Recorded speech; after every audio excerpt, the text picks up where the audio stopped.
Hi guys, this is CJ from Agent Smartly. Today we're talking about principal versus client and versus customer for your California real estate salesperson exam. By the way, all those key concepts and study tools are available at agentsmartly.com. I will leave the website link in the description below. All right, let's get started. So first, we click this key concepts tab right here. Then we scroll down a little bit, we'll see the law of agency, and under the dual agency, we see the principal versus client and the customer. Now let's take a look.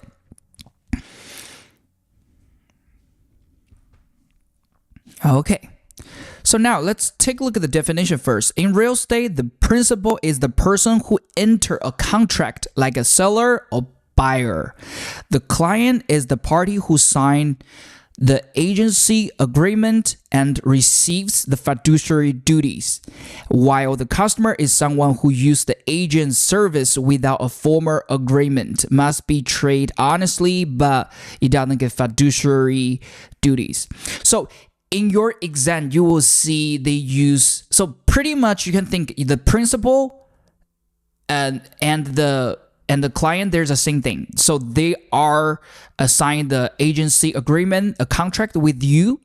So you see that in the exam, they will use sometimes they use principal, sometimes they use client. They're pretty much the same thing. They have a formal contract in writing with you. And on the other hand, the customer is just someone, when you say your open house, there are some potential guests, potential buyer just come in. They don't have any formal contract, agency agreement. That's called customers. Okay, so now let's take a look at the key points.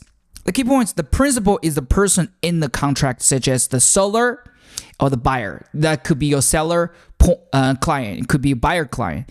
The client is the party who signed agency agreement and who owns fiduciary duties. But once again, that's your principal. We could also call clients in the exam. The customer is someone who received the service but do not have a signed agreement or do not receive fiduciary duty. Okay, so for the memory trick, the principal is the main person in the contract, and the client is who signed agreement and the holder with the fiduciary duty, and the customer as the guest who gets honest service but do not have special duties. So you can think like this way: in the contract, in the perspective of like contract, your client is the principal, you are the agent. So you guys then in the business perspective, that's your client. Basically, you can think you provide a service as the agent, and the client pay you the amount of money to exchange for your service. So, but you get a difference that your principal and your client is the same person. It could be the same person, but just in a different context or perspective, they could call different names. This really confuses a lot of people in the actual exam.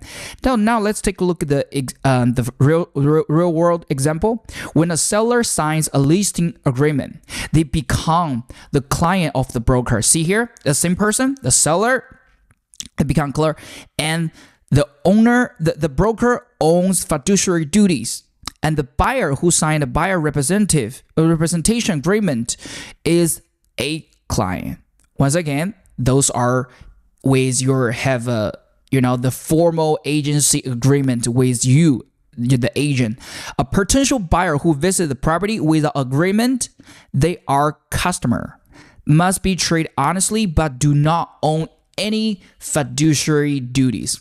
Once again, if you can think like this: if someone who has a contract with you, that's your principal, that's your client. If you don't, they're customers. But with customer, you still have to treat them fairly and honestly. So now let's summarize what we have learned with this infographic right here. Okay, so hope you guys see it clearly. So the principal versus client versus customer, the different rules, different rights. As you can see on the left side right here, the principal who have a contract authorization for you to act, behave of the principal. you can see the right side, the client, once again, you own your fiduciary because they have a formal agency agreement with you. They're pretty much the same thing. And for the customer, they ask you some questions, you give their information honestly, fairly, right? So the key rules, the principal authorize, and the client gets loyalty, and the customers only gets honesty or information. For the exam trip, they will ask you maybe something, oh, will these customers get fiduciary duties? Answer is no. And any oral agreement creates agency, which is not. You have to create it in writing. For the memory trick, just remember this. Principal and clients, they have a formal agency agreement with you. And for customer, just don't. Okay, so last not the least, you already know this. If you guys study for your salesperson exam, you might check out our website, agentsmart.com, because there are so many key concepts that will prepare you for your exam. And also you could practice all those practice questions. You can practice the full question, all those include all the topics, or you could practice topic by topic.